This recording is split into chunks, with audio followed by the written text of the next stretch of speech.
street, the shopping street. So if you just drop your eyes,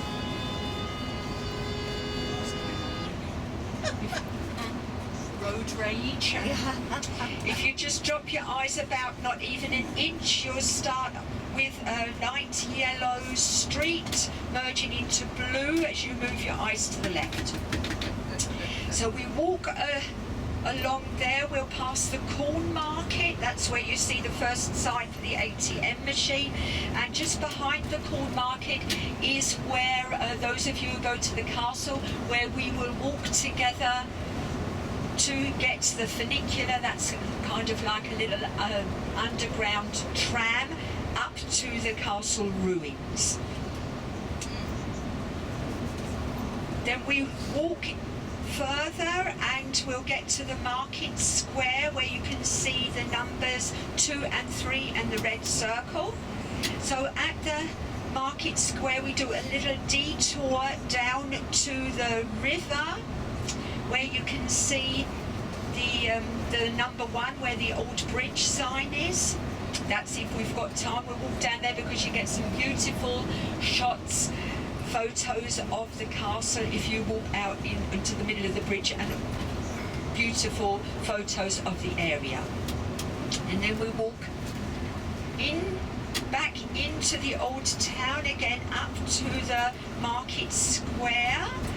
And if we do have time, we'll then walk on that shopping street further to the left until we get to where you can see the red circle with the number 8. That is the University Square, where the old university building, old university library is, and added onto that is the student prison. Of course, I'll tell you all about that when we're in town. And then we kind of like walk around the block and then make our way back to the restaurant, which I have marked, where you can see Hotel zum Ritter St. Georg, that's the hotel, and the restaurant to the Knight of St. George, and lunch starts at 12 o'clock.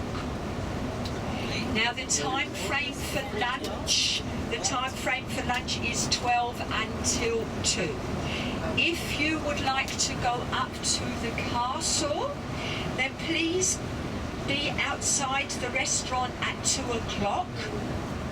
2 groups go up to the castle, so 2 guides will be taking 2 groups up to the castle. I will be one of the guides. My colleague William Bill, or Billy as he's known in German, will go up to the castle. If there's a bigger group, or if the point of this funicular, of this tram, 100 people get in, and of course when we come in with our groups, we don't know is there already a group there. So there's always a guide in emergency. If I go through the barrier and there's still some of my group or my colleagues' group still outside, the 3rd guide takes you up there. So don't worry, you will not be left alone. So 2 o'clock outside the restaurant for the castle. We go up to the castle, but then there is no opportunity for shopping. We come down and we go straight to the Neckarmünzplatz. We don't go back for the meeting point at 3:30 because that would be backtracking, we'd be walking to and fro. So there is no time for shopping, and that's why I mentioned lunchtime frame was between 12 and 2. And many guests, they might stay and leave before dessert or something, and you'll have a bit of time shopping beforehand and then come back and for the castle tour as well.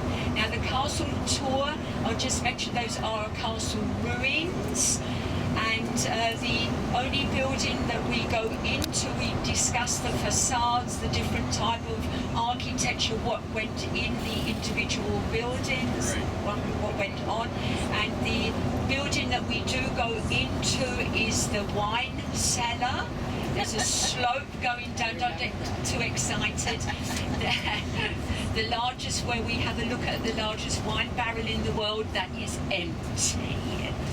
Largest wine barrel, it was once full of wine, about 58,000 gallons, wow. 220,000 litres, but now it is empty. But it's always nice to see the largest wine barrel in the world. only building we actually go into. Very beautiful facades, and of course when we walk out onto the grand balcony you get a marvellous view of the downtown area, and you can imagine what it would have been like feasting and banqueting on that grand balcony and looking out on the territory. So I hope that is clear for everybody. We get in now, Neckermannsplatz, opportunity to use the loos. Lunch starts at 12 o'clock. 2 o'clock in front of the restaurant if you want to go up to the castle. But I'll add again, no time for shopping after the castle. And of course, if you stay in town, you can spend as much time in the restaurant as you so wish. Then you can do more sightseeing in town or shopping. And you don't have to be back for the meeting in front of the restaurant until 3:30. And the guests that stay in town, any guests of mine that stay in town, everyone walks in one big group to the coaches. There'll be a guide in the front, guide or guides depending if we need an extra one up at the castle, and of course Fraser will be there as well, so you can walk at your own pace. No worries, don't think you have to walk very, very fast in front of the first guide. You walk at your own pace. 3:30 everyone walks in one big group down to the coach. And also don't worry if you split up. If one of you goes to the castle, the other does more downtown, you will be meeting each other again at the coaches. So no worries if you come down and you go, but my husband is at the restaurant or my wife's at the restaurant. No worries. You'll all meet up again at the Neckermannsplatz. You understand what you're saying? Yes. A couple of words to that card that I gave out. Of course, you see top left 3% discount. There isn't a lot, but I've already mentioned to a couple of you, should you buy something large and cumbersome that you don't want to be dragging around with you, you can have that sent back to, of course, or posted back to your home country. And if it's a non-EU country, you immediately get refunded the sales tax or value added tax of 19%. That would mean a 22% discount. And you just show them the card, you can keep it, you don't need to give it in. So I think that's quite clear. And of course, all times, any questions that you have about the downtown area, I will answer it when we're in town, because if I tell you about that now, by the time we get in town, it's very easy to forget it.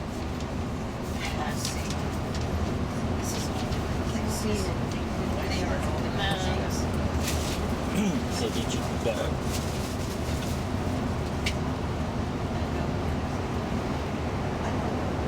Okay.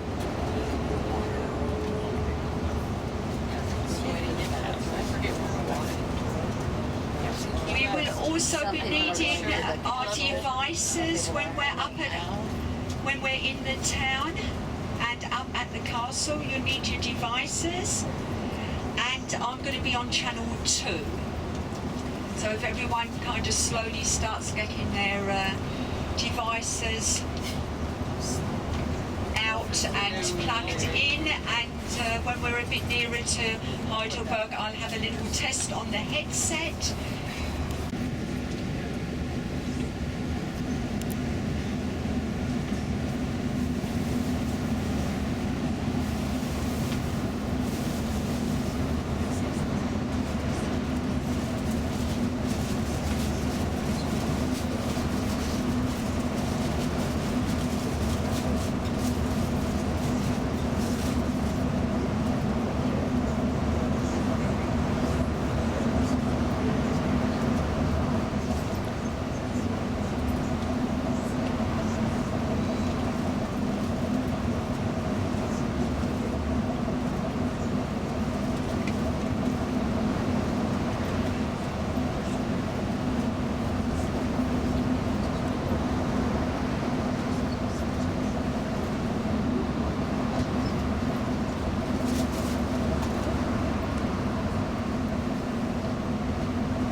those that you see through the gaps in the trees in the distance on the left, those are the official description of the low-range mountains of the Odenwald. Description you could take would be like a deserted forest, because still today the settlements in the Odenwald or deserted forest aren't very densely populated. And later on, when we're going back to the Ede, we'll be driving directly on those winding roads of the Odenwald. Now, we don't see the vineyards from here, but this is also a wine-growing area. We have the Baden wine. The small wine-growing area used to be much larger. But we do have the vineyards here as well.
the other direction. Oh no, she's going off here, so it is still blocked off.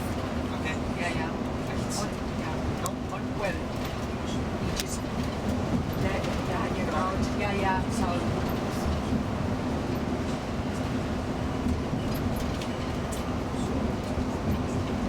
Why not?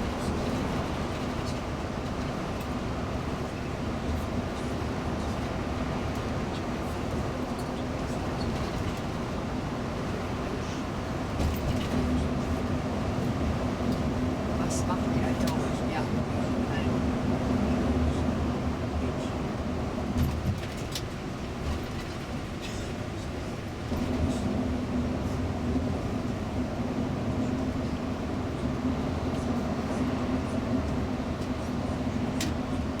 We're now pulling off the freeway. That famous word, the Ausfahrt.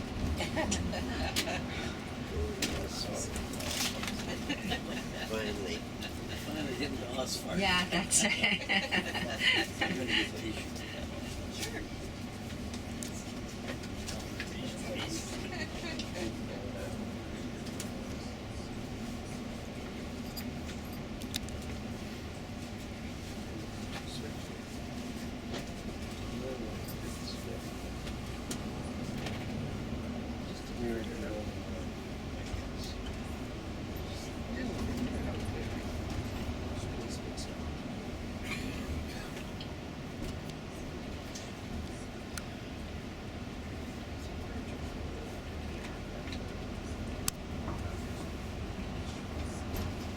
I'd like to do a little test on my headset. If everybody could please switch on their devices. Again, I'm on channel 2.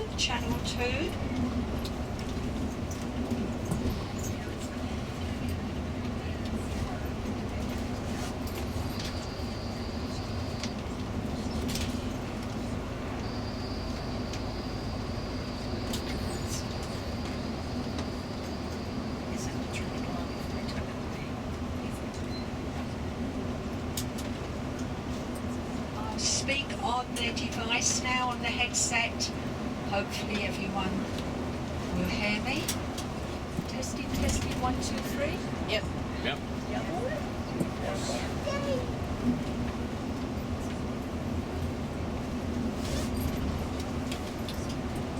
And again, if there's any trouble with the devices, we can have a look while we're gathering together outside the tourist office before we start. And I'd also like to mention that if you now have got something, you brought something with you that you think you don't want to be schlepping around with you the whole of the time in Heidelberg, of course you can leave that on the coach, but you will not be seeing it again until 3:30. Because of course the drop-off, the coach drop-off, that's only if you drop in picking us up, then Sasha has to drive a ways out to park the coach. So anything that you think you might need, please take it with you. What you don't need, I'll stick my neck out and say you won't be needing your umbrellas. But don't ask me to put it in writing. But I don't think so. Because we're actually in one of the warmest and most pleasant regions weather-wise in the whole of the country. Why is this? It's because of something known as the Rhine Rift Valley. The River Rhine flows past the city of Mannheim. That's about 20 kilometers, about 12 miles away from Heidelberg.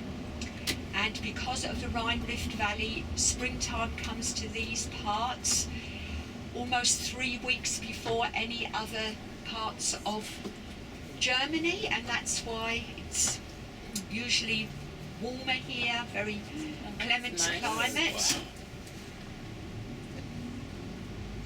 And you will be seeing fauna and flora that you wouldn't normally associate to this part of Europe.